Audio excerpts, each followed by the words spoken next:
Hola, buenas tardes. Muchas gracias por participar en este encuentro de la Asociación de Funcionarios Judiciales. Es el segundo. El pasado miércoles ya estuvimos dando comienzo a este encuentro sobre la justicia que queremos, la justicia sobre la mesa. La idea es conocer de primera mano, con referentes del sistema político uruguayo, basado en 4 ejes temáticos que planteó la Asociación de Funcionarios Judiciales y que voy a comentar para ustedes. Sobre estos ejes temáticos se va a referir nuestro invitado, nuestro primer invitado del día de hoy, el senador Pablo Mieres, del Partido Independiente, a quien mucho agradecemos su participación hoy. La Asociación de Funcionarios Judiciales estuvo manejando 4 ejes temáticos.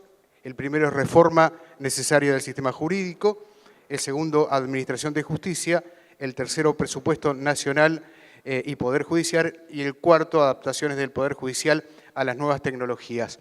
La metodología de trabajo hoy va a ser de 20 minutos de exposición por parte de cada uno de los invitados. Más adelante estará aquí la ministra de Industria e Ingeniería Carolina Cose también compartiendo con nosotros este espacio. Pero en el caso del senador Mieres vamos a estipular, lo mismo sucederá con Cose, 20 minutos de alocución y posteriormente abriremos un espacio de preguntas de todos ustedes. Para organizarnos con las preguntas, hay un celular, es el 091-063-013. 091-063-013. Así ustedes a través de su teléfono celular pueden a este número, vía WhatsApp, hacer llegar las preguntas que con mucho gusto compartiremos con el senador Mieres. Así que bueno, tomamos a partir de ahora este espacio. Tenemos que agradecer también la participación del presidente del Colegio de Abogados, Diego Pescadere, que está con nosotros hoy aquí, así que mucho agradecemos su presencia, como también la de todos ustedes, obviamente, que están en su casa, y el de los medios de comunicación que están realizando la cobertura de este encuentro. Senador. Muchas gracias a la Asociación de Funcionarios Judiciales por la invitación. Me parece que los temas que han puesto arriba de la mesa son relevantes sin ninguna duda. Obviamente nosotros vamos a dar las respuestas con total franqueza, lo que nos parece realmente que se puede, que hay que hacer, o qué cosas nos parece que están pendientes, que están en deuda, etc. Lamento sí la sensación de que, de acuerdo a la invitación, espero que el año que viene tengamos más quórum, porque esta era la última fecha, tengo entendido, por lo menos lo que me mandaron a mí. Bueno, se abrió una más, está bien. Ojalá, porque la verdad que está bueno que todos los candidatos o los precandidatos podamos plantear lo que cada uno piensa. Obviamente no vamos a hablar de Antel Arena, que yo cuando vi el programa y vi que nos tocaba junto con Cose, pensé si no teníamos una segunda parte de la semana pasada, lo digo en broma, pero me causó gracia la coincidencia. Justamente saludos para ella, que le tocará después estar por acá. Voy a empezar entonces por orden con los distintos puntos sobre los que tengo posición. El primero tiene que ver con la reforma necesaria del sistema jurídico, y ahí hay un tema, es una asignatura pendiente absolutamente pasada de tiempo, que es la reforma del Código Penal. Yo recuerdo que en el 2005, cuando se aprobó la ley vinculada al tema del Ministerio del Interior y el tema de las cárceles, se incluyó la instalación de 2 comisiones de trabajo, una de ellas para la reforma del Código del Proceso Penal y otra para la reforma del Código Penal. Eso es 2005, principios de 2005. Estamos a fines del 2018 y recién el año pasado pusimos a andar el Código del Proceso Penal nuevo, que era una asignatura largamente pendiente, con todos los problemas de un cambio de tal envergadura, de tal entidad que implica la modificación del Código de Proceso Penal, pero también con una necesidad. Yo soy votante del nuevo Código de Proceso Penal, como todo el sistema político. Por ahí hay quien cuestiona esto, pero en realidad no hubo una sola voz discrepante en el Poder Legislativo, ni en el Poder Ejecutivo, ni en el Poder Judicial, la Suprema Corte de Justicia, en fin, las cátedras. Por supuesto que el Código de Procedimiento Penal ha tenido algunos problemas de implementación y seguirá teniéndolos. Hubo que hacerle ya algunos ajustes y habrá que hacerlos, pero claramente es un avance. Y lo mismo pienso yo que debe ser el Código Penal. Es decir, hoy en día tenemos una situación que no es satisfactoria, claramente no es satisfactoria. Es un código del año 34 que ha ido siendo modificado de manera puntual por leyes específicas, se han creado delitos, se han aumentado penas a ciertos delitos. Ahora estamos discutiendo un nuevo tipo delictivo en la Comisión de Constitución y Legislación del Senado, que todo indica que se va a aprobar, que yo creo que está bien, que es el delito de enriquecimiento ilícito para los cargos de funcionarios públicos, es decir, el que no prueba un incremento patrimonial significativo con causas justificadas, debe ser penado. Hoy no existe ese delito en nuestra legislación, pero no podemos estar corrigiendo el código o modificando el Código Penal de a uno y con modificaciones que determinan, por ejemplo, que hoy un poco al grito de la hinchada tengamos penas mucho más altas para la rapiña que para el homicidio, por ejemplo. Son cosas insólitas que se han ido generando en función de reformas parciales. Entonces, la necesidad de una reforma global del Código Penal y el ayornamiento de los tipos delictivos, donde obviamente la historia, la realidad, la vida determina que las conductas punibles se vayan transformando, se vayan modificando, se incorporan elementos vinculados con las tecnologías, con un montón de circunstancias que hace que haya una obligación. Yo no sé, nos queda un año a este periodo parlamentario, a esta legislatura, no sé si vamos a llegar, hay avances, pero tengo dudas, porque los años electorales suelen ser bastante más complicados. Pero lo que quiero decir es que nosotros creemos que hay que modificar de una buena vez el Código Penal y estamos dispuestos a acompañar una reforma seria y que tenga en cuenta las nuevas realidades. También hemos votado la ley integral de combate a la violencia contra la mujer, y está claro que es otra asignatura pendiente su implementación. Yo creo que esto éramos bastante conscientes cuando lo votamos, es decir, sabíamos que los recursos que implicaba la puesta en ejecución de esa ley eran recursos importantes, y el país tiene una situación de déficit fiscal muy comprometida.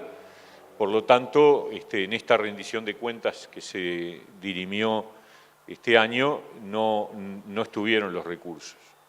Por lo tanto, estamos hablando de que ya quedó diferido para el 2020, o sea, para la discusión presupuestal de 2020, por lo tanto, para su implementación en 2021. Es muy tarde, pero algunas cosas ya se han implementado, las que no tienen los costos,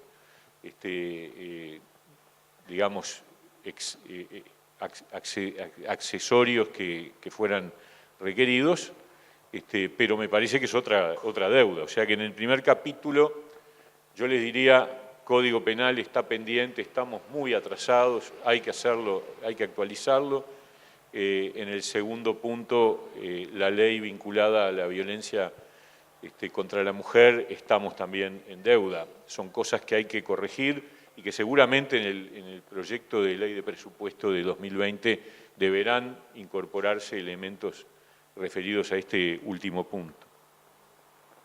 Sobre el segundo capítulo que ustedes ponían arriba de la mesa en el menú, la Administración de Justicia, yo creo que hay también una necesidad de establecer procedimientos más transparentes en lo que tiene que ver con los procedimientos de selección y ascenso de los magistrados. Algunas cosas han mejorado, pero sigue habiendo, desde nuestro punto de vista, la necesidad de procedimientos más objetivos y más transparentes. Es una reforma importante que hay que hacer. sin mengua de la independencia. O sea, este es un asunto que no debe tocar la independencia del Poder Judicial, obviamente. No deben participar otros poderes del Estado, pero los procedimientos intrapoder judicial para la selección y el ascenso de los magistrados deberían incorporar, sobre todo en los puntos más altos de la pirámide, elementos adicionales que garanticen que la antigüedad, que es el sistema subsidiario para acceder a la Suprema Corte, tenga garantías de selección por nivel de calificación realmente significativo. Parece que ese es un punto fuerte.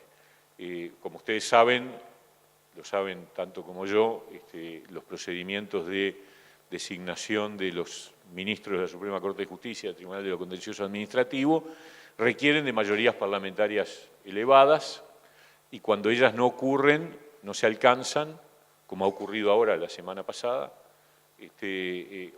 funciona el régimen de antigüedad. Por lo tanto, todo el proceso de selección y ascenso de los magistrados hasta llegar al peldaño anterior a la Suprema Corte de Justicia y al Tribunal de lo Contencioso Administrativo es muy importante, porque lo que determina es el acceso a ese nivel de prelación en la antigüedad de personas que tengan efectivamente las mejores calidades, y entonces si el sistema político no se pone de acuerdo en nombres para acceder a la Suprema Corte, el régimen de antigüedad igual nos puede garantizar que quienes llegan a esos cargos llegan con niveles de calificación realmente elevados. Ese es un punto que yo creo que hay que estudiar y que hay que, digamos, corregir.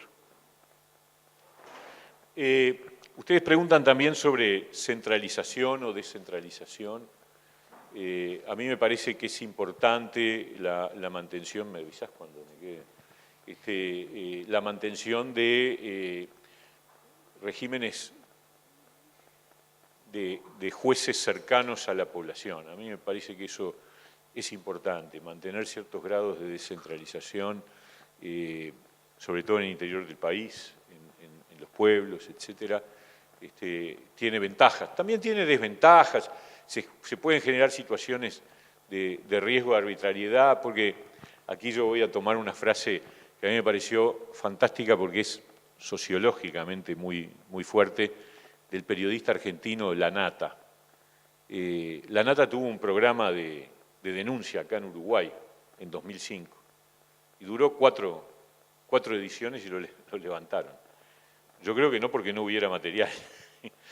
Y años después a Lanata le dicen, dígame una cosa, ¿por qué fracasó en Uruguay ese programa de denuncias que tuvo tan corta duración? ¿Sabe lo que pasa? Que en Uruguay son todos primos. Y yo creo que, como diciendo, son todos más o menos parientes, nos conocemos todos y entonces resulta muy difícil cuestionar a este o aquel o denunciar.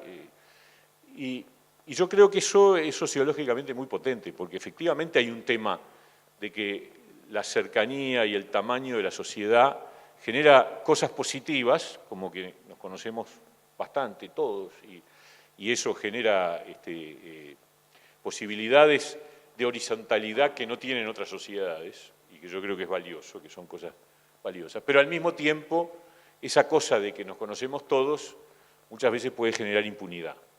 Y esto vale para lo que refería, que es los juzgados en el nivel más micro, tiene por un lado la ventaja de que la persona es una persona, el juez de paz, el juez lego, etcétera, es muy cercano a la población con la que está tratando, pero al mismo tiempo es también muy vulnerable a las presiones, o sea que este es un asunto que hay que discutir con mucho cuidado. Sobre el presupuesto nacional y el Poder Judicial, yo lo digo con franqueza, yo no estoy de acuerdo en fijar porcentajes para los presupuestos de nada, es decir, me parece que no es una buena cosa fijar por ley, o más aún, menos aún por Constitución, porcentajes cortar el presupuesto en partes por la vía de normativas que después quitan el margen de maniobra a la definición de algo que por definición siempre es escaso, que son los recursos que hay para distribuir. Pero sí me parece que el presupuesto del Poder Judicial debería ser, como lo es el del Parlamento, elaborado por el propio Poder Judicial. Obviamente, después votado por el Parlamento, como debe ser, como es el del Poder Ejecutivo y como es el del propio Parlamento. Pero me parece que deberíamos ir a una lógica en donde la iniciativa presupuestal la tenga, es una opinión personal, yo no quiero con esto, porque no es una cosa que hayamos discutido a nivel del partido y ahora de la coalición que hoy estamos instalando dentro de un rato, de la alternativa, que es el nombre que va a tener, pero yo tengo la impresión de que no está bueno que el Poder Judicial quede en una situación de segundo orden con respecto a los otros poderes del Estado en materia presupuestal, porque en definitiva el Poder Ejecutivo proyecta su propio presupuesto y el Poder Legislativo también. Es cierto que al final el Poder Legislativo le vota el presupuesto al Poder Ejecutivo, pero no menos cierto es que el Poder Ejecutivo es el que decide si se le agregan o no recursos al Poder Judicial. El Poder Judicial manda su mensaje, pero en realidad después viene el mensaje del Poder Ejecutivo y eso no está bien. Yo creo que el equilibrio de poderes y las garantías de independencia incluye también la posibilidad de proyectar. Obviamente el Parlamento, esto nos lleva a un debate mucho más complejo, que tiene que ver con la falta de, no de idoneidad jurídica, pero sí de instrumentos técnicos que tenemos los parlamentarios para estudiar, discutir y analizar el presupuesto nacional. Este es un asunto importante y yo diría grave. O sea, el Parlamento frente al Poder Ejecutivo va a la guerra con un tenedor para discutir el presupuesto. No tiene un nivel de asesoría técnica. Lo digo, nosotros tenemos un legislador que es Iván Posada, que está desde hace 25 años discutiendo todos los presupuestos y todas las rendiciones de cuentas, y nos dice eso. Es decir, nosotros no podemos contraponer los elementos técnicos y todos los asesores y todo el bagaje de recursos que tiene el Poder Ejecutivo cuando nos presenta al Parlamento un proyecto de ley de presupuesto. Y entonces yo creo que eso es lo primero que hay que fortalecer, la capacidad del Poder Legislativo para auditar, controlar, corregir y modificar el presupuesto que manda el Poder Ejecutivo.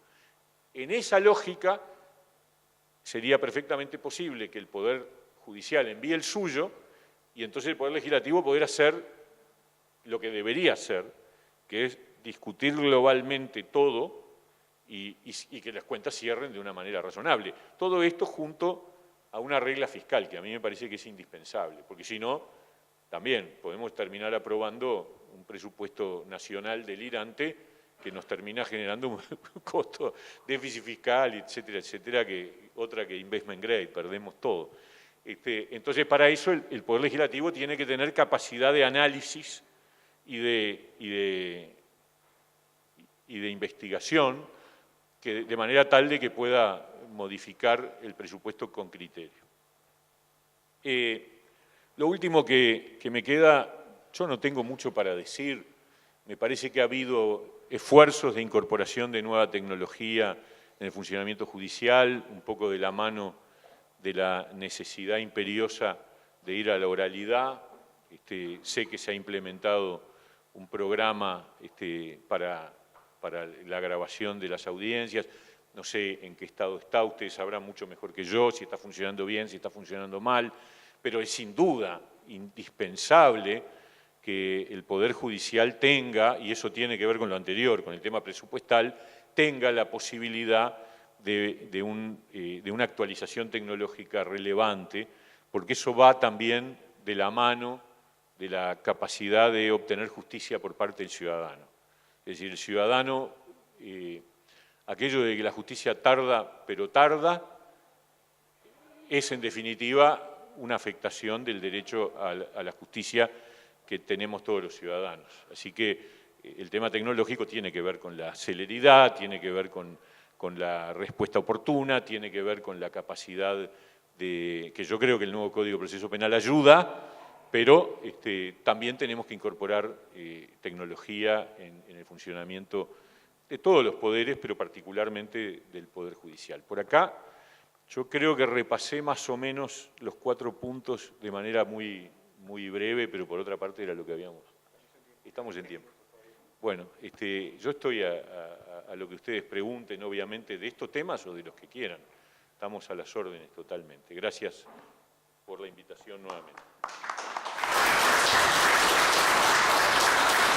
Bueno, cumpliendo con el tiempo exacto del senador Pablo Mieres, tenemos acá algunas preguntas a través de este número que está habilitado, que es el 091-063-013, este WhatsApp.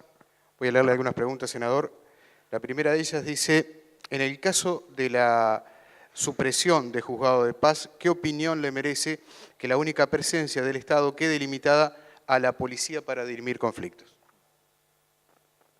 Es un poco lo que decía hace un rato. A mí me parece que es importante la proximidad de la justicia a los ciudadanos. Por eso decía, la contracara es el riesgo de que en el nivel micro hay cierto riesgo de pérdida de objetividad.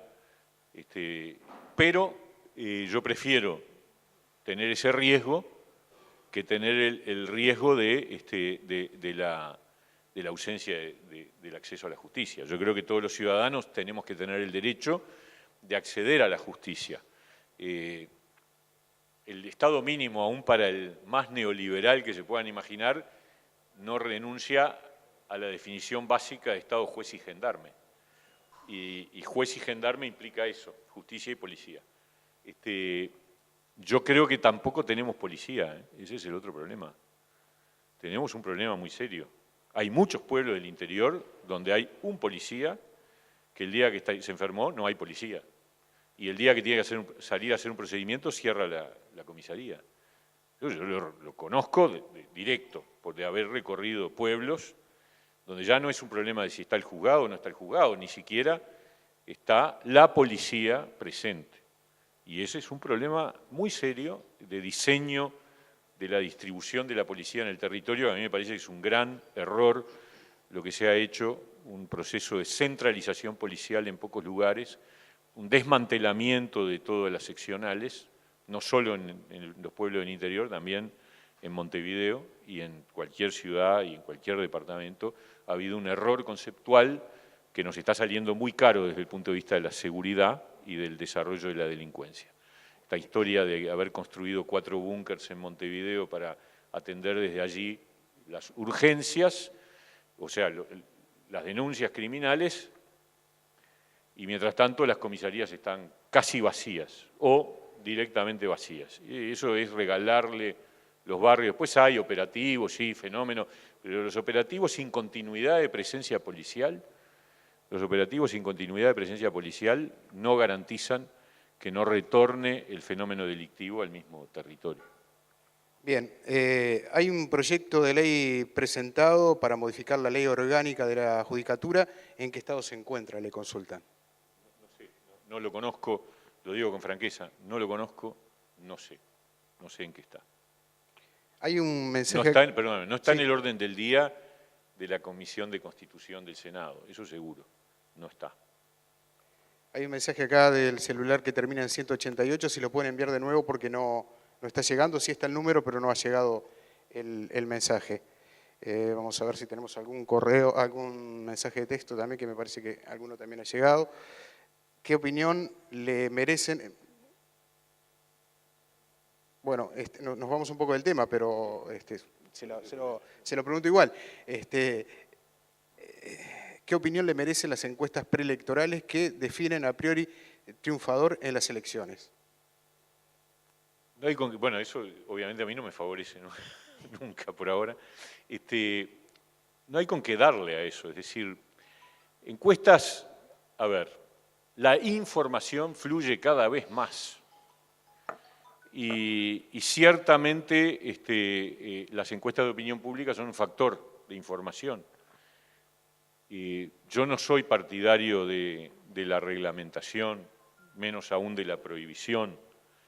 Sí me parece que es importante que haya una rendición de cuentas de las empresas encuestadoras cuando hacen pública una encuesta.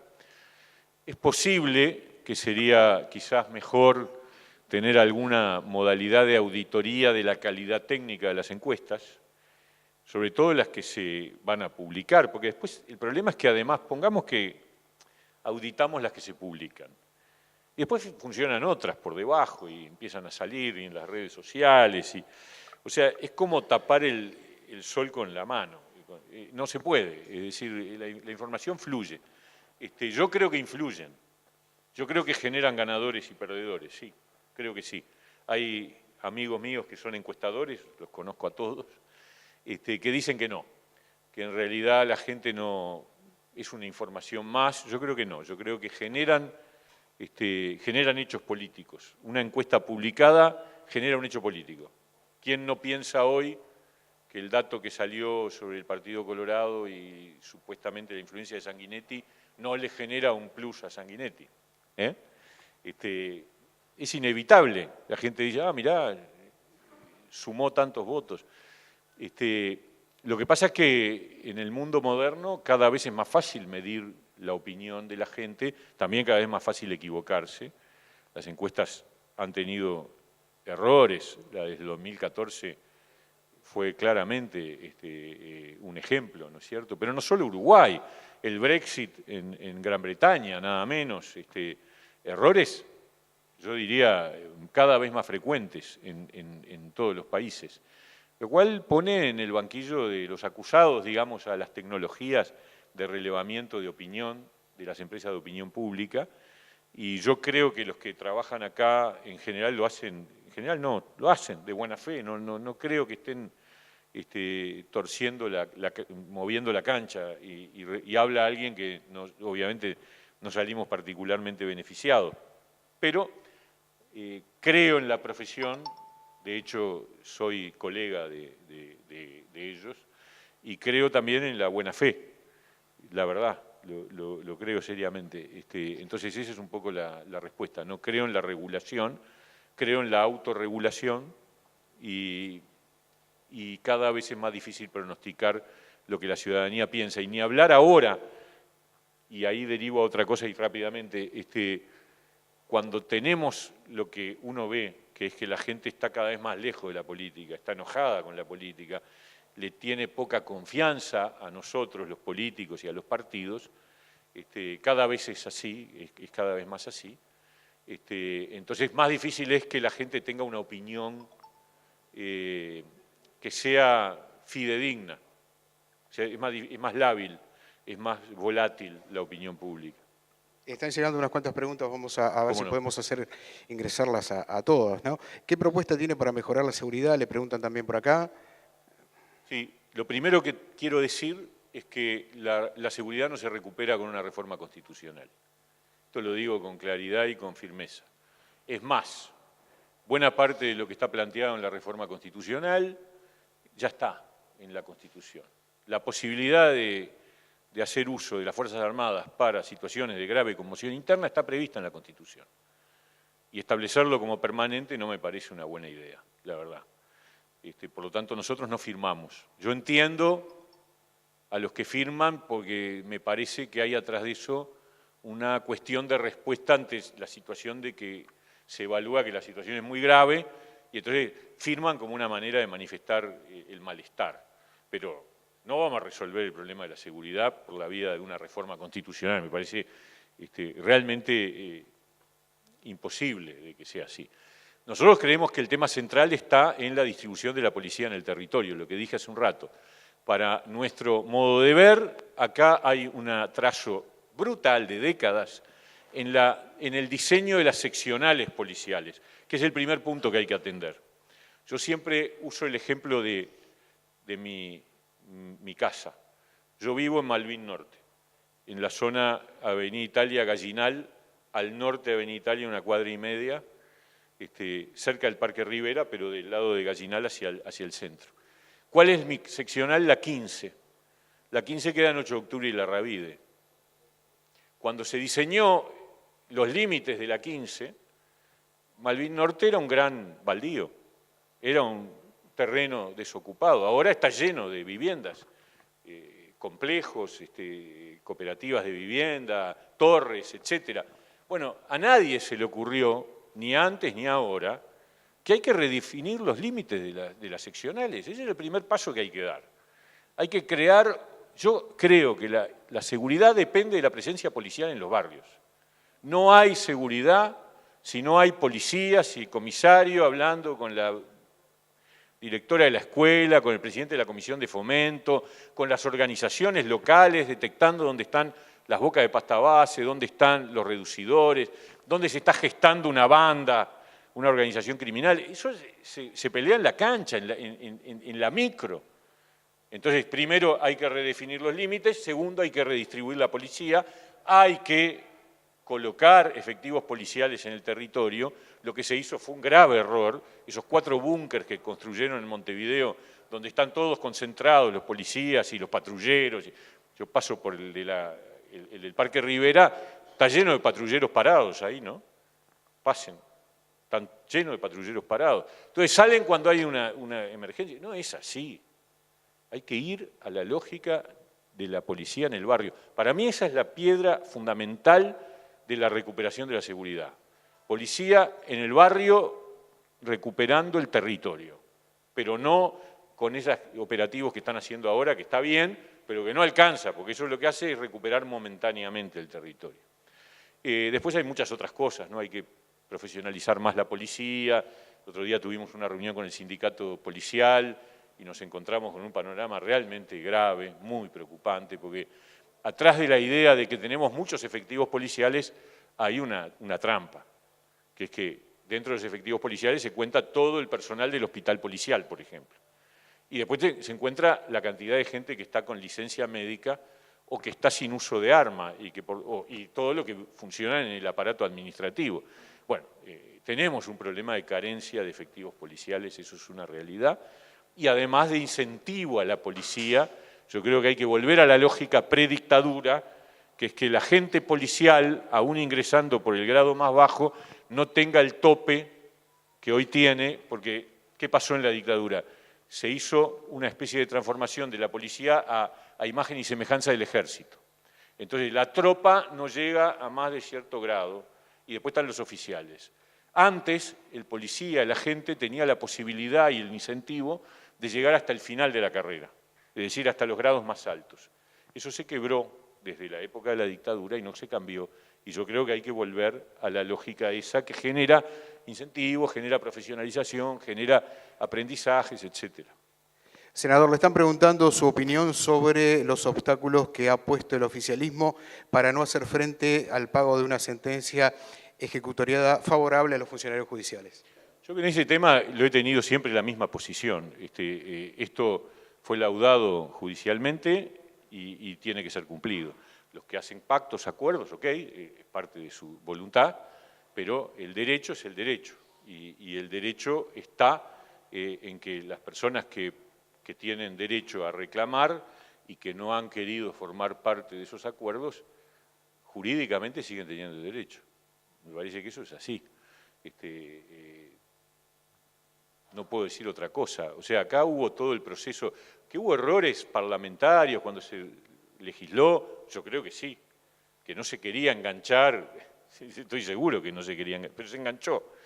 Y después que lo enganchaste, marchaste. Y me parece que la actitud del gobierno ha sido reiteradamente equivocada y jurídicamente insostenible.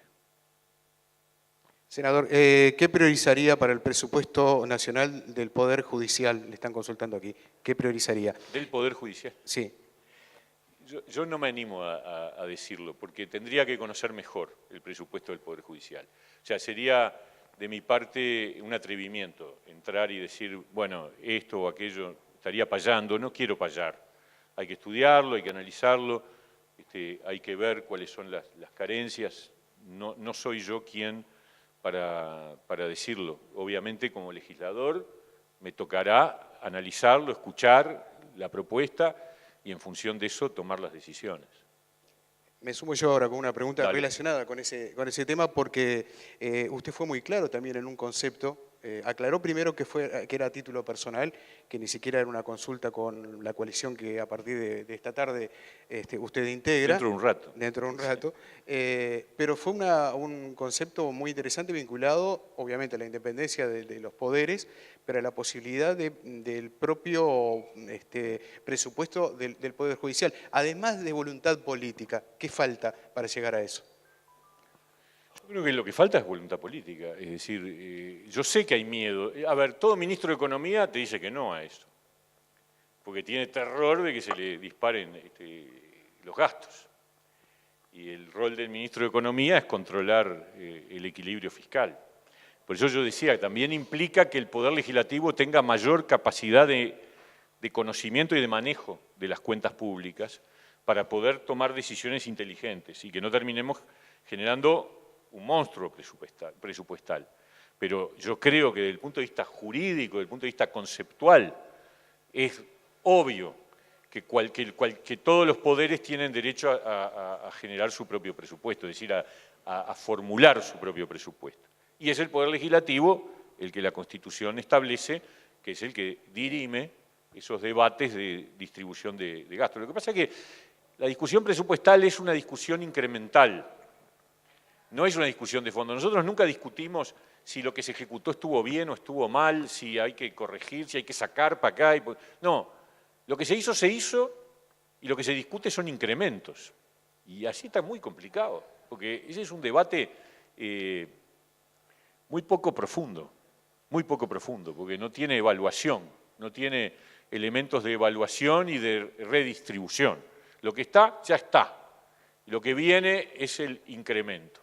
Y sobre eso legisla el Poder Legislativo. Y esa es una legislación muy acotada. Relacionado también con el tema, de alguna manera, le consultan acá si es posible un poder judicial que se autofinancie con lo que recauda por remates, impuestos a ejecuciones, etcétera.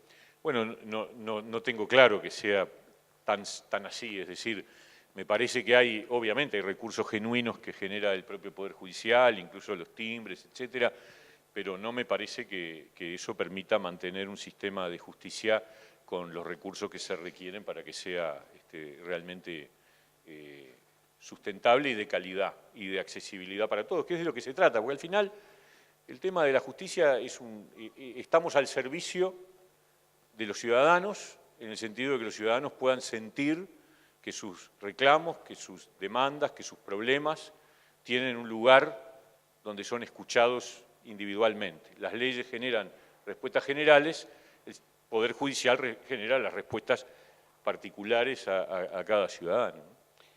Otra pregunta, senador, ¿los colegios de abogados deberían participar de los procesos de ascenso de jueces?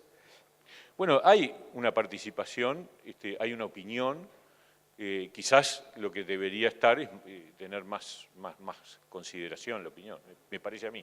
Pero ahí me están faltando elementos. Yo creo la presencia del Colegio de Abogados es de carácter asesor y la opinión se toma o no se toma en cuenta. Eso es potestad de la Suprema Corte de Justicia. Por eso me parece que todo el proceso de determinación de los ascensos debería ser más público y más transparente. Sí, hay una pregunta también que esta llegó por mensaje de texto, que de alguna manera creo que la acaba de responder, es la opinión suya sobre la organización de la Suprema Corte de Justicia, especialmente el ingreso y ascenso de jueces, si cree que hay que modificarlo, usted lo acaba de decir, y en ese caso, ¿cuál es su idea? Yo creo que hay que ir en la línea de la transparencia, de la objetividad, de garantizar calidad, que garantizar que las evaluaciones de desempeño son fundamentales para la carrera judicial y me parece que por ahí hay que trabajar. En el comienzo de su alocución usted hizo hincapié en ese tema y habló de transparencia. ¿Podría ampliar un poco más ese concepto que manejó? ¿Con respecto? Al ascenso de jueces. Que se conozcan más todos los pasos que se dan y todos los procesos de selección que se dan para la determinación de quiénes son las personas que finalmente acceden a los cargos de ascenso, ¿no? Es eso, simplemente. Pero hay que trabajarlo en una normativa, ¿no es cierto? Y eso con mucho cuidado repito, de no afectar la independencia del Poder Judicial, que es el que tiene que tomar estas decisiones, de selección de su propio personal y de ascenso del propio personal, ¿no? Sí, acá le agrego una pregunta destinada también Sí. a lo que usted venía hablando, y es por qué no se ha propuesto una modificación legislativa al respecto. Es una buena pregunta. Es muy buena pregunta. Es muy buena la pregunta. Y no hay respuesta por ahora. No, pero tomo nota, es un tema que hay que analizar, sin duda. Hay que conversarlo también con la Suprema Corte, que tendrá sus dificultades, y con el Tribunal de lo Contencioso, pero tenemos que conversar estas cosas. Yo creo que es importante, todos tenemos que estar orgullosos de nuestros sistemas que dan garantías a los ciudadanos de acceder a la justicia. La tarea del Parlamento obviamente es... Hay mucha cosa pendiente. Sin duda, es Mucha. legislar, pero también deberías ejercer el control sobre aquellas leyes que votan. Por ejemplo, hoy Sí. cuando comenzamos a hablar de la Ley Integral de Violencia de Género, nadie pensaba en ese momento que se estaba votando, luego no iba a haber presupuesto para implementar la ley. Bueno, no, algo se sabía, o sea, se habló incluso en la discusión parlamentaria de que iba a significar un volumen de recursos difícilmente alcanzable en una primera instancia. ¿Y o qué sea, hace el legislador en ese caso? y Sabiendo bueno, que va a votar algo que luego por la vía de los hechos no se va a poder implementar. Yo creo que de todas maneras es mejor que esté votado, aunque todavía los recursos no se hayan podido disponer, a que esto esté pendiente, porque después aprobar una norma es bien difícil. Yo creo que ustedes lo saben también como organización sindical, todas las normas son objeto de... Primero hay que estar en el orden del día, hay que lograr que en el orden del día se trate, hay que darle impulso parlamentario, es bicameral nuestro sistema, por lo tanto no alcanza con lograr el éxito en la primera Cámara, después vuelve la discusión en la segunda. Entonces, haber aprobado la ley integral de protección contra la violencia hacia las mujeres es un paso importante, que no está completo, que genera insatisfacción, pero es mejor a que ni siquiera tuviéramos aprobado la ley, ¿no? Senador, muchas gracias por su participación. Ha sido un gusto tenerlo hoy encantado, aquí. Muy amable. Encantado. Gracias a ustedes por estar. Gracias por las preguntas. Continuamos con este encuentro recibiendo a nuestra invitada, en este caso la ministra de Industria, Carolina Cose, precandidata del Frente Amplio. Ingeniera, bueno, bienvenida, muchas gracias por estar con nosotros. Y comentarles a ustedes, si bien ya lo dijimos anteriormente, que la Asociación de Funcionarios Judiciales del Uruguay ha trabajado sobre 4 ejes temáticos: reforma necesaria del sistema jurídico, administración de justicia, presupuesto nacional y poder judicial, y adaptaciones del Poder Judicial a las nuevas tecnologías. Para hablar de uno o más de estos temas, disponemos de 20 minutos a partir de este momento con la ministra de Industria, Carolina Cose. Bueno, primero que nada, buenas tardes. La verdad les agradezco mucho la invitación a compartir reflexiones y sobre todo les agradezco la invitación por la importancia de los temas que ustedes han marcado y porque en realidad son temas que deben ser objeto de una seria elaboración. Como ustedes saben, yo no soy abogada, no soy especialista en una gran cantidad de temas en los que ustedes sí son especialistas, pero me parece que hay un par de temas en los que quizás pueda aportar algo desde mi experiencia. Por supuesto que temas más específicos lo iremos trabajando con mi equipo de asesores, algunos de los cuales me acompañan acá. Y bueno, en general, comentarles que yo no tengo la respuesta a todas las cosas, primer cosa, y que no estoy convencida que la razón de las cosas es un tema que se trabaja en equipo verdaderamente y que se van construyendo las verdades, no solo desde la teoría, sino también como persona de la ciencia, tomando como criterio de verdad la realidad. Hay un par de temas que me parece que puedo aportar algo, que uno tiene que ver con el uso de la tecnología en el Poder Judicial. Lo primero que quisiera marcar es el marco institucional, ¿verdad? En nuestro país ya las instituciones del año 13 marcaron los fundamentos de la fundación del Estado, separando los poderes. Y yo estoy convencida de la salud que significa eso para una democracia, la separación de poderes. Así que quiero ser muy cuidadosa con ese concepto. Más allá de eso, poniendo eso como primer cosa, ¿no? La separación de poderes, el respeto pleno a eso en el marco de una construcción democrática, el respeto pleno al Estado de Derecho, que es base fundamental de la democracia. Dejando eso en claro, igual creo que en la realidad hay determinadas interacciones que se dan, unas a través del presupuesto nacional, por supuesto, entre el Poder Ejecutivo y el Poder Judicial, pero además me parece que al final del día ambos poderes están compuestos por personas y las personas interactuamos en la realidad, así que en ese marco es que voy a hacer algún aporte desde el punto de vista de la tecnología en el Poder Judicial. Un primer tema que me parece interesante o importante para mí es el siguiente. En un mundo cuya economía cambió fundamentalmente, cambió de manera muy fuerte, el motor principal del desarrollo de la economía a nivel mundial es el mundo digital. Y todo parece indicar que lo va a seguir siendo. Hace 100 años, de las 10 principales empresas de Norteamérica, y lo pongo como ejemplo porque es el país más desarrollado por ahora a nivel mundial y lo ha sido durante mucho tiempo, hace 100 años, de las 10 empresas más grandes de Norteamérica, había una sola de telecomunicaciones y el resto eran de acero, petróleo, finanzas, agroindustria. Hace 50 años aparece en primer lugar IBM. Sigue estando la misma empresa de telecomunicaciones. Aparecen General Motors y General Electric, la industria de los años 60, 70, por excelencia, y petróleo.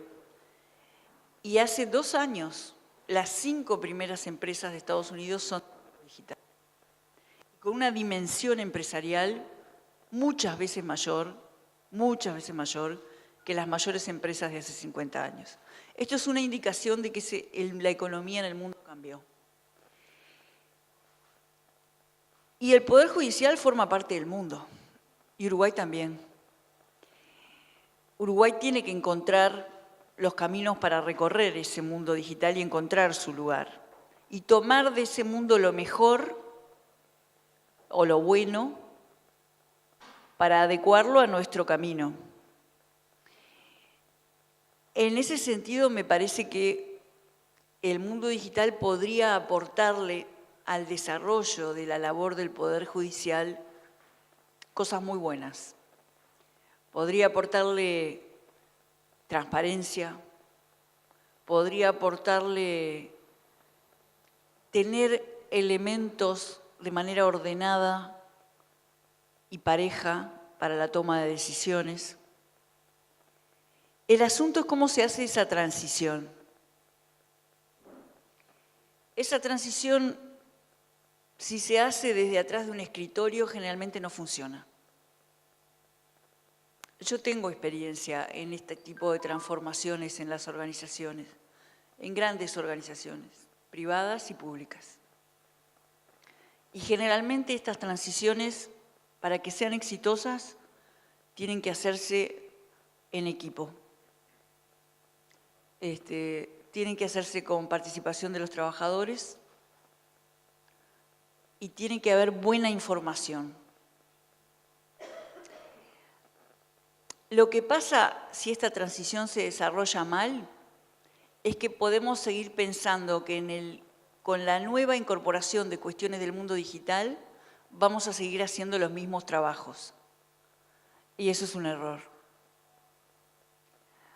Porque la forma de que se pierdan trabajos es que pensemos que vamos a hacer lo mismo. No vamos a hacer lo mismo. Lo que va a pasar es que se van a generar nuevas tareas. Por eso es importante la comunicación y la discusión y la reflexión colectiva en la transición, para prepararse.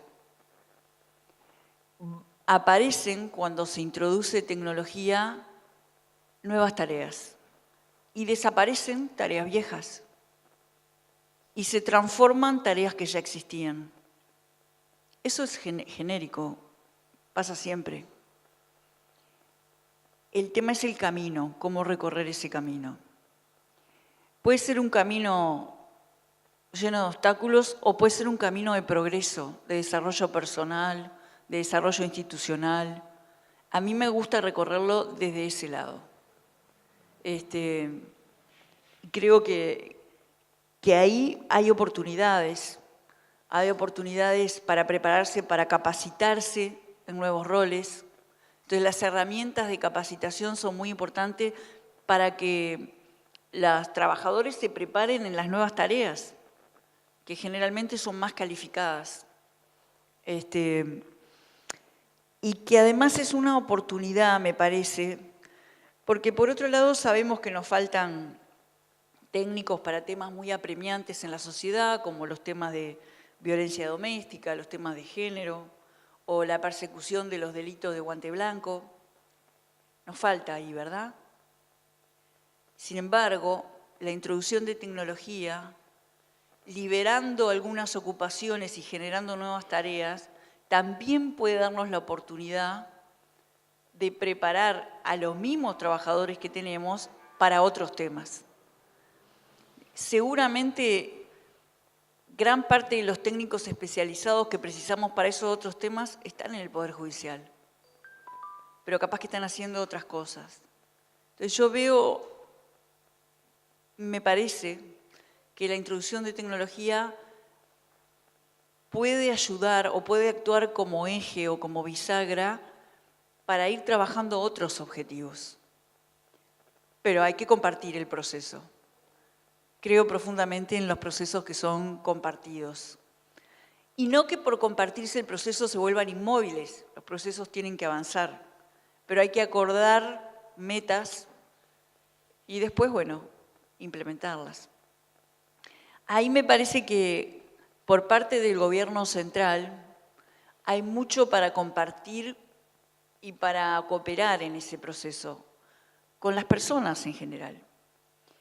Porque nuestro gobierno nacional, desde hace ya varios años, viene incorporando sistemáticamente políticas de gobierno electrónico. Y el estado de gobierno electrónico que tenemos ahora no es el mismo que teníamos hace 5 años o hace 7 años. Y no fue freír y comer. Hubo que empezar con una aplicación tras otra de gobierno electrónico, ir avanzando, ir poniendo trámites en línea, ir consolidando información del Estado. Quedan cosas muy grandes por hacer, pero ha habido un camino recorrido que me parece que es un know-how interesante para compartir. Un camino de las cosas que hay que hacer y de las que no hay que hacer. Un camino de resultados, de cosas positivas que se han logrado. Este camino también nos ha permitido poner de relevancia los trámites que sobran. ¿Por qué? Porque a la hora de introducir tecnología hay que estudiar cuáles son los procedimientos y estudiando los procedimientos hemos encontrado trámites que sobran, que de otra forma no los hubiéramos encontrado. Ese tipo de cosas y el tema de cómo se han preparado los trabajadores del gobierno central, del gobierno nacional, para ir adoptando esos cambios, son experiencias que me parece interesante compartir. Sabemos cuáles son las capacitaciones que hacen falta y tenemos instituciones en el gobierno nacional que están en el tema de capacitación profesional, como INEFOP, por ejemplo, o como instituciones especializadas en la Oficina Nacional de Servicio Civil. Y ahí me parece que podría haber interesantes oportunidades de cooperación entre los dos poderes para darle herramientas a las personas para tener el lugar que tienen que tener en un poder judicial que se incorpore al mundo digital. Por ahí por donde la veo, ¿no? Entiendo además que la posibilidad de participar en el proceso les da también a los trabajadores la posibilidad de aportar. Un proceso en el que no se participa es un proceso en el cual no se puede influir.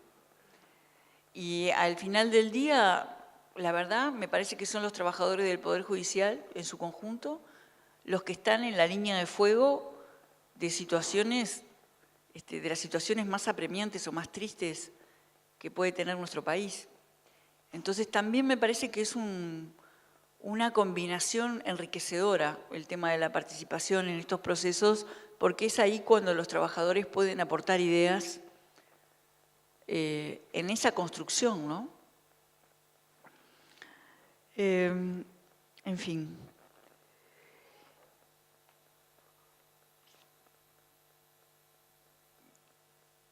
Creo que era eso lo que quería transmitirles en lo que tiene que ver con la incorporación de tecnología. Me parece que es una oportunidad interesante de participación y de influencia en cómo se hacen las cosas. Porque va a haber que hacer grandes cambios si el Poder Judicial quiere introducirse al mundo digital, y debería querer, porque es una gran oportunidad para impartir mejor, de manera más eficiente, justicia, que es un elemento fundamental para que el país se desarrolle, ¿verdad? El país, para desarrollarse, necesita políticas sectoriales nuevas, disruptivas, avanzadas, pero no se puede desarrollar si no hay una aplicación eficiente de la justicia. Y ahí me parece que la introducción en el mundo digital es una enorme oportunidad. Pero tiene que haber participación, tiene que ser un proceso compartido, entendido, reflexionado, discutido entre todos. Y el otro tema en el que quizás pueda aportar algo es lo que tiene que ver con la ley de género, ¿verdad? La ley integral. Yo creo que esa ley tiene me parece muy importante, me parece un paso muy importante en el marco de los pasos que nuestros gobiernos han dado en su agenda de derechos, que han sido pasos marcados por leyes o por decretos y por políticas y por acciones. Y esta es una ley más que se suma, que no es menor, ¿verdad? No es nada menor porque es una ley muy transversal, una ley que se ocupa de marcar la cancha en toda la sectorialidad del desarrollo de un gobierno.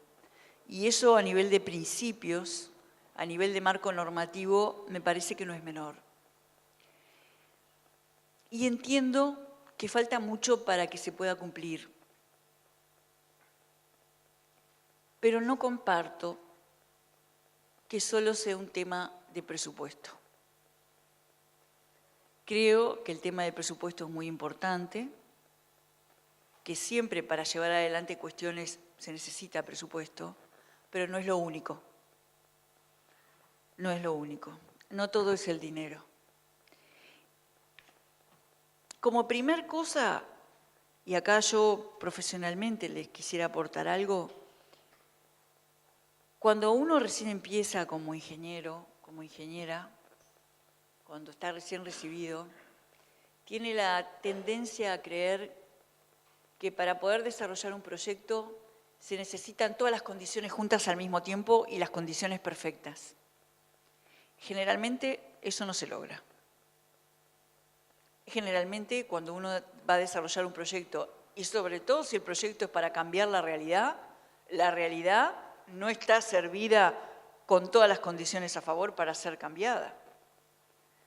Por lo tanto, es importante marcar cuáles son las necesidades para cumplir cabalmente el desarrollo de un proyecto, me refiero en este caso a la aplicación de esta ley, Pero también es importante ser consciente que aunque no estén todas las condiciones, si el afán de construir la ley fue dar un paso significativo en la igualdad, el mismo afán nos tiene que animar para encontrar en la adversidad, y esta ley está hecha para cambiar condiciones adversas, el mismo afán nos tiene que animar para encontrar con qué contamos para empezar a andar. Y tendrá que ponérsele presupuesto a algunas cosas, sin lugar a dudas, pero no está bueno que nos amparemos en que como no hay presupuesto, entonces nada se puede cumplir. A mí me parece que podrían haber algunas oportunidades. Yo opino desde fuera del Poder Judicial y opino como ciudadana, pero me parece, juntándolo con lo anterior del proceso de digitalización, ¿verdad? Seguramente en ese proceso de digitalización desaparezcan tareas y aparezcan otras. Estas son una de las tareas que aparecen. Y seguramente en ese proceso haya oportunidades para recapacitar, reconvertir trabajadores de una especialización a otra. Y seguramente yo me hago preguntas, no sé la respuesta, pero me pregunto, ¿todos los juzgados tienen la misma carga de trabajo? ¿Es pareja la carga de trabajo? Yo no sé la respuesta. Me atrevo a pensar, en teórico desde afuera, que sería un fenómeno raro ese. Seguramente haya juzgados que tengan poca carga de trabajo o mucha menos que otras. Entonces, me pregunto si no podrían ser candidatos a ser esos juzgados reconvertidos a los temas de violencia de género. Y eso no necesitaría presupuesto o grandes presupuestos, pero sí necesitaría una acción coordinada en ese sentido, ¿verdad? También creo que hay que potenciar herramientas que ya existen. El MIDES tiene una enorme cantidad de herramientas que ya existen, que ya funcionan. Quizás el trabajar potenciándolas podrían ayudar. También creo que hay que ampliar el funcionamiento de las tobilleras del Ministerio del Interior. Y hay otras cuestiones que también me parece que se podrían hacer, que son transversales y que no requieren inicialmente más presupuesto. Si uno lee la ley, es realmente un avance importante en el establecimiento de los derechos, ¿verdad? En la lucha por la igualdad. Realmente es una proclama importante en este sentido. Y yo me pregunto, ¿no podría haber una acción transversal en los centros educativos de promoción de los contenidos de esta ley? Y yo me respondo, sí, debería. Eso es algo que hay que trabajar. Hay que trabajar con otros trabajadores. Porque en las zonas de la sociedad donde esta ley es tan importante, son las zonas más complicadas. La violencia de género atraviesa las clases sociales, pero es particularmente complicada en las zonas más difíciles de la sociedad. Y ahí no hay esfuerzo que no haya que sumar. No quiero endilgarle todo a la escuela, porque tampoco le podemos pedir, no podemos endilgarle a la escuela toda la responsabilidad de la reconversión social, pero sin duda tiene un papel y una fortaleza impresionante. Es uno de los rincones de democracia más fuertes que tiene nuestro país. Entonces, sensibilizar con respecto a esta ley en niñas, jóvenes, me parece que es un tema que no requiere más presupuesto y que sí puede ayudar a irnos acercando a la concreción de la implementación de esta ley, ¿verdad? Y también el tema de la capacidad, la capacitación permanente, ¿no? Hoy les hablaba de instituciones del gobierno central que están en el tema de capacitación profesional como INEFOP. Pero también en el mundo el tema de que estudié para algo, me recibí, se terminó. ese tema se terminó. Hay que capacitarse permanentemente, tenga uno título o no tenga, tenga la formación que tenga, un curso de actualización en lo que sea, eso es así y va a seguir siendo así. Entonces también el utilizar las herramientas que el Estado tiene para la formación permanente me parece que puede ayudar en lo que es la recapacitación de los funcionarios judiciales para atender estos temas de la ley, ¿no? de violencia de género. Y bueno, y generar espacios de seguimiento y planificación estatal. Esos son los aportes que creo que puedo hacer desde mi experiencia y mi conocimiento, entendiendo la importancia de todos los temas que ustedes plantean y también pidiéndoles ayuda en lo que es el aporte de lo que ustedes conocen, de su especificidad, de los problemas en los que están, porque, como decía al principio, me parece, respetando la separación de poderes, que es fundamental entender dónde pueden estar las claves para que la justicia se ejerza de la mejor manera posible, con la mayor eficiencia y con la mayor justicia. Era eso.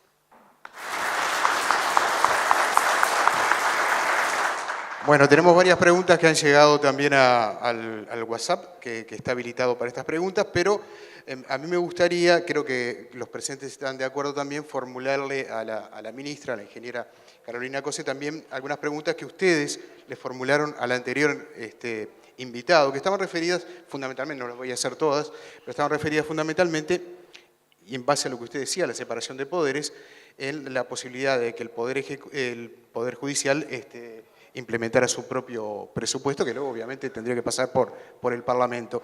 Y el otro gran tema que también se habló, que hubo varias preguntas, estaba relacionado a la transparencia y a qué modificaciones habría que hacerle desde el punto de vista político a el tema de la asunción de los distintos magistrados. Se los planteo como dos grandes temas de las preguntas que surgieron y tendremos algunas más por aquí.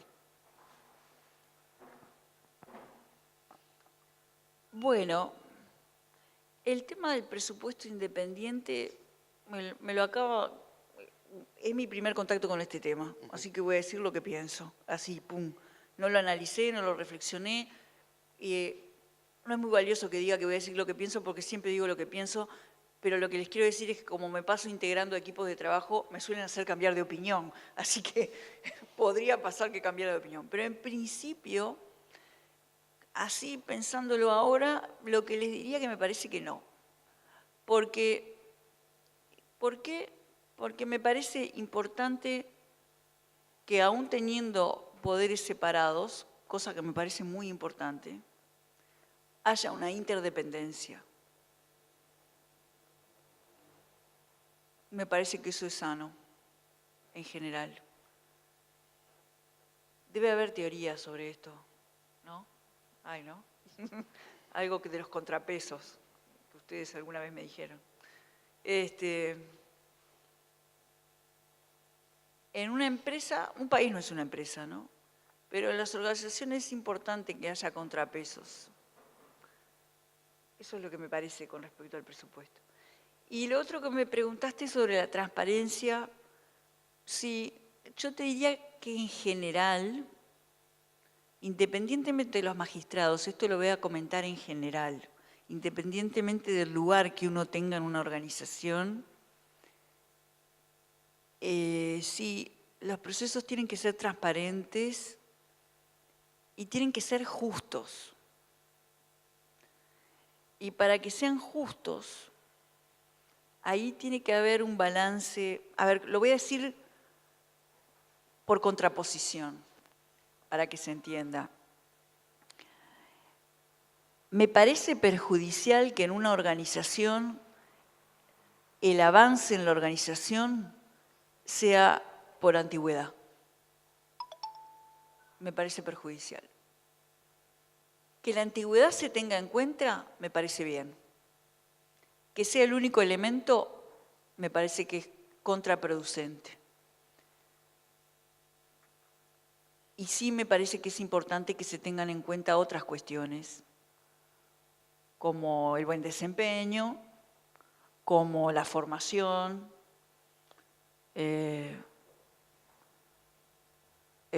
como la formación, como las capacidades, que haya concursos. Eso, creo que por ahí la cosa. Me parece que es por ahí. Y también quiero trasladarles algo que aprendí y que ejecuté cuando era presidenta de Antel, y es que ahí pusimos en práctica algo que es lo siguiente. No sé si se aplica exactamente así en el Poder Judicial, pero yo les cuento la experiencia y bueno, espero que les sirva como referencia. Aún habiendo procedimientos justos, por concurso, por méritos, por formación y demás, aún habiendo esos procedimientos, a veces puede pasar que la gente vaya ascendiendo y que un técnico que es muy buen técnico o que es muy buen profesional en lo que hace, sea muy mal jefe. Pues son cosas distintas. Entonces, en Antel lo que hicimos fue generar también una carrera funcional y que no necesariamente quien ascendiera fuera jefe, sino que fuera, por ejemplo, un técnico referente en algún tema. Y entonces le dábamos así la oportunidad a la gente de avanzar, pero no los estábamos condenando a asumir una función para la que capaz que no eran buenos. Entonces, en Antel existen las dos cosas, ¿no? Una carrera para ser jefe de distintas áreas y una carrera también para ser referente de determinados niveles según los grados de especialidad. Y eso me parece que es interesante incorporarlo en general a cualquier organización, porque eso pasa siempre. Así que no sé si contesté esto de los magistrados, pero es lo que opino sobre el desarrollo en las organizaciones. Bien, le consultan aquí también, ingeniera, qué opinión tiene sobre el mensaje que su partido le dejó a los judiciales sobre el siguiente tema. Los judiciales que hicieron el juicio con los abogados del sindicato tuvieron que resignar el cobro de la sentencia, mientras que los funcionarios que contrataron abogados particulares cobraron la totalidad de la misma. ¿Y la pregunta cuál es? Se la reformulo nuevamente, pero me da a entender, el mensaje es que hay dos posiciones judiciales que hicieron el juicio con los abogados del sindicato, tuvieron que resignar el cobro de la sentencia, mientras que otros funcionarios que contrataron abogados particulares cobraron la totalidad de la misma. Le preguntan qué opinión tiene usted sobre, aparentemente, lo que sería un mensaje del Frente Amplio en cuanto a que cobraron quienes contrataron abogados privados. Sí. Yo no creo que esa situación, me parece que esa situación forma parte de la realidad y no creo que el Frente Amplio tenga nada que ver con ese resultado. Bueno, ustedes me preguntan lo que creo. Claro. Sí. Hay otra pregunta, creo que esta ya la contestó también, algunas han llegado mientras usted estaba haciendo su exposición y quizás por eso. ¿Usted entiende que tanto para la implementación de los medios electrónicos como la ley de género hacen falta fondos para su implementación? Usted ya dijo que no era todo presupuesto. No, creo que hace falta, pero no creo que sea todo presupuesto. Ajá. Y me parece que por el hecho de no tener con el presupuesto, no implementar determinadas cosas o no mirar con cierta creatividad algunos aspectos, no me parece correcto. Cuando usted habló de la ley integral de género, sobre violencia de género, mencionó la posibilidad de dar a conocer esta norma en las escuelas, Sí. Lo cual parece realmente como una iniciativa interesante. Teniendo en cuenta además que la Federación Uruguaya de Magisterio, la FUNTEP, Trabajadores de la Educación Pública, se reunieron este año con el Presidente de la República para hablar del tema de la violencia que se genera muchas veces en los centros de enseñanza, particularmente públicos. ¿Sería una iniciativa a consensuar con el gremio también en este caso? Sí, sin duda. Sí, sin duda. Y nosotros lo vamos a plantear en el Consejo Nacional de Género. Usted participó de la multitudinaria marcha del día domingo. Sí. Mencionaba el tema de presupuesto, ¿qué sensación le queda cuando ve a todas esas mujeres y hombres también participando de este tema? Porque el senador Mieres también se le consultó con respecto al tema presupuestal y él dijo que, si bien entendía que efectivamente hacía falta presupuesto, era mejor tener una ley ya implementada ahora, más allá de que luego a nivel presupuestal el mismo se pudiera aplicar a partir del año 2020. Yo, como dije al principio, creo que es muy positivo que la ley exista, porque de alguna manera además la ley está poniendo sobre la mesa la necesidad de implementarla, y implementarla es un camino hacia la igualdad, hacia las oportunidades. Así que me parece muy positivo que exista la ley. Los caminos hay que recorrerlos y el primer paso es la ley. Hay que seguirlos recorriendo, no hay que quedarse inmovilizado porque no se tiene todo el presupuesto para recorrerlo. Por eso insisto en el tema. Y la marcha del domingo lo que me dice es que hay que seguir caminando sin parar en este tema, ¿no? Es un tema de la sociedad que tenemos que revertir, es un tema cultural en el sentido profundo de la palabra que tenemos que revertir, de una profunda injusticia.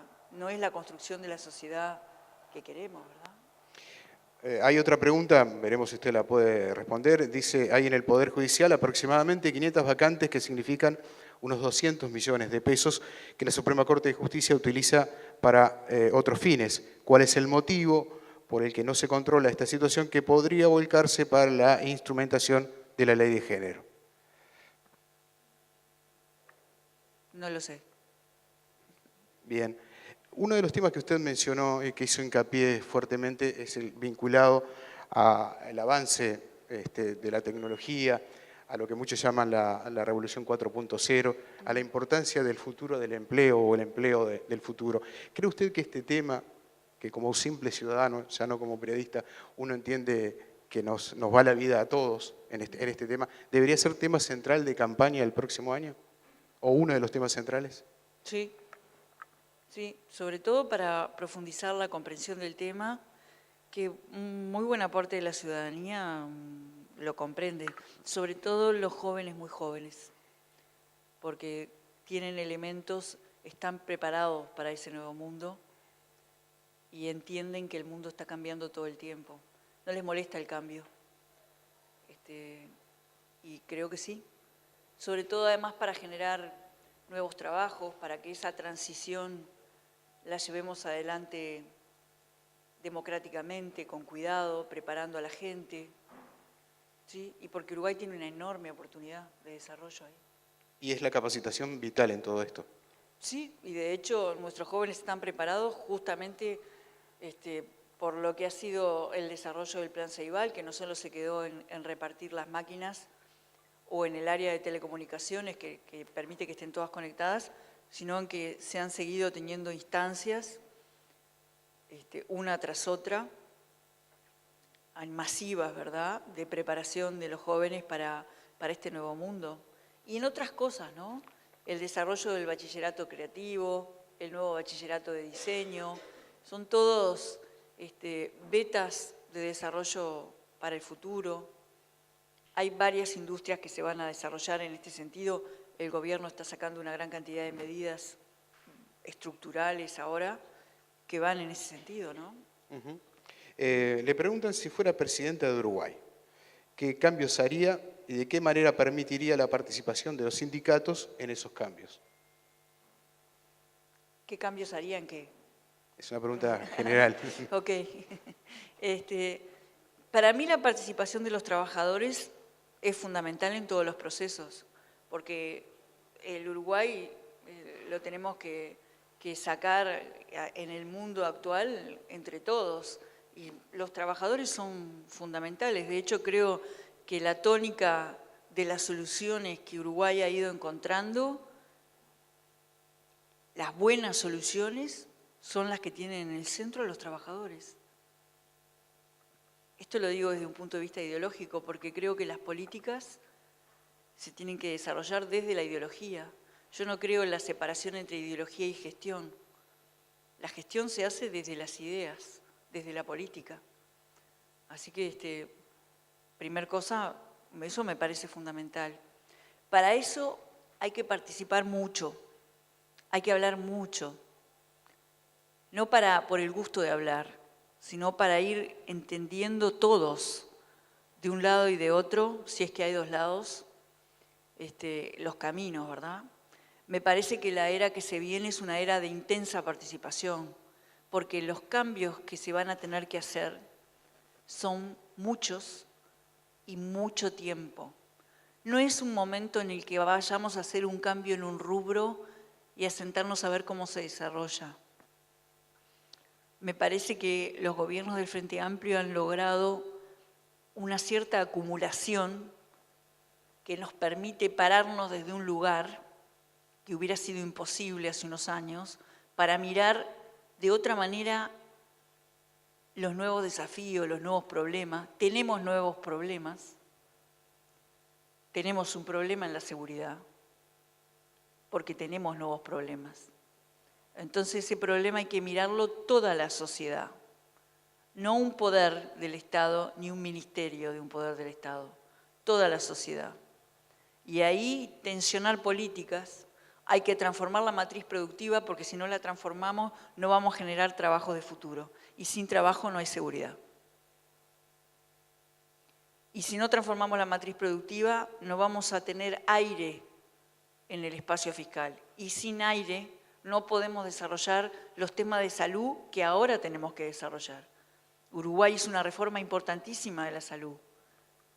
Y estamos mucho mejor que muchos. Pero hay que avanzar en la descentralización. Y para eso necesitamos aire. Y para ese aire necesitamos reforma en la matriz productiva. Entonces, temas que en principio parecen desconexos, en realidad, si no los conectamos en nuestras cabezas y en nuestro accionar, si no coordinamos bien en el territorio, y no una vez, todo el tiempo. Entonces yo lo que veo es una era donde toda la población tiene que reconocer el ritmo de los cambios, porque de lo único que estoy segura es que los ritmos de los cambios no van a bajar. De eso estoy segura. Entonces, eso que significa mucha participación, mucha construcción política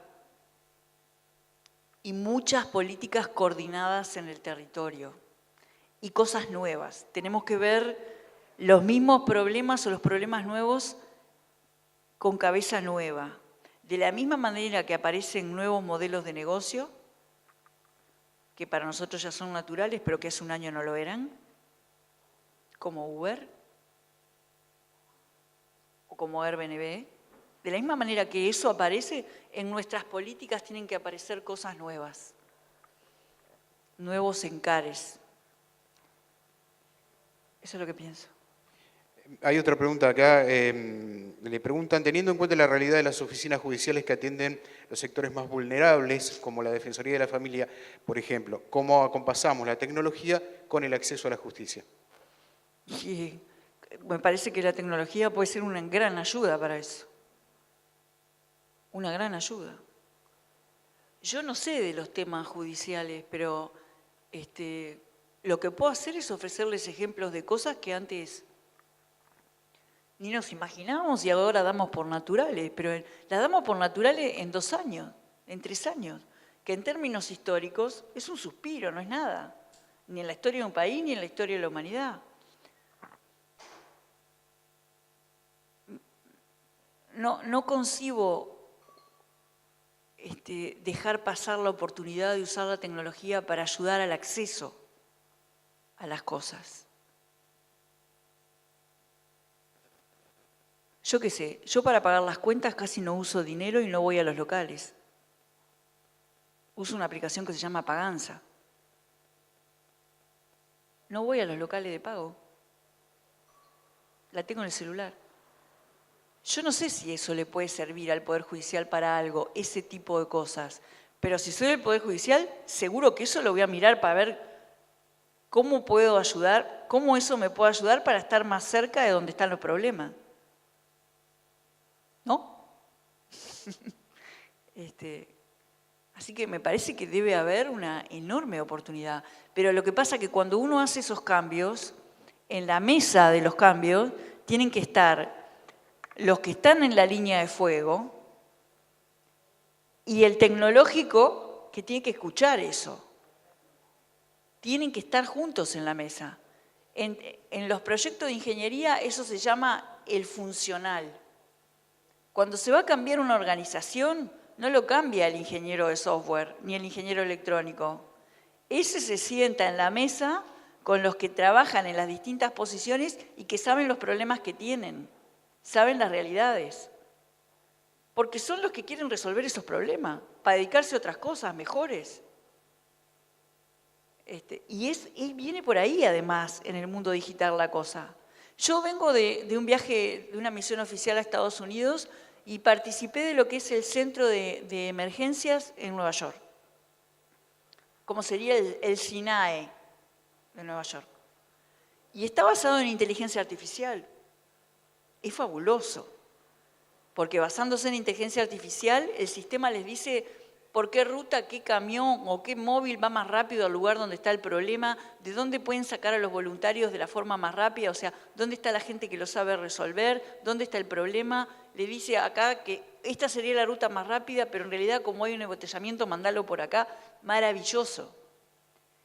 Pero detrás de ese sistema, mirándolo y haciéndole preguntas y sugerencias, está la gente que antes trabajaba de bombero, o que trabajaba conduciendo los móviles, o que trabajaba de enfermero, porque tiene la experiencia de lo que pasa en la emergencia.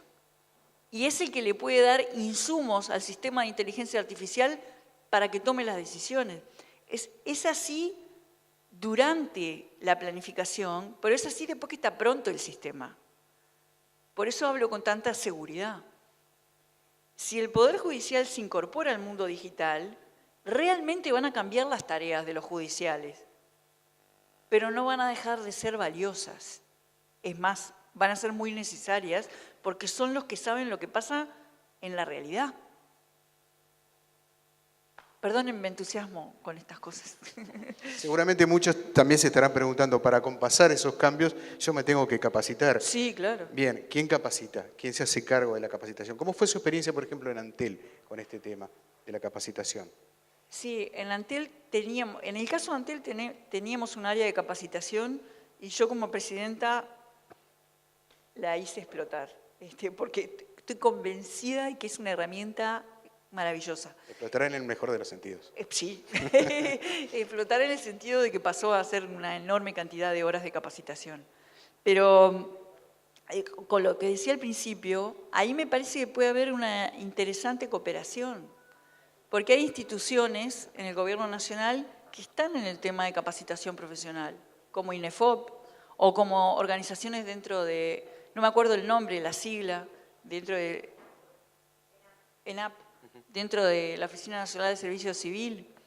Entonces, ahí hay, o se pueden pensar, o tenemos la agencia, la AGESIC, o sea, tenemos herramientas del Gobierno Central que pueden ser un elemento interesante, importante para esta capacitación.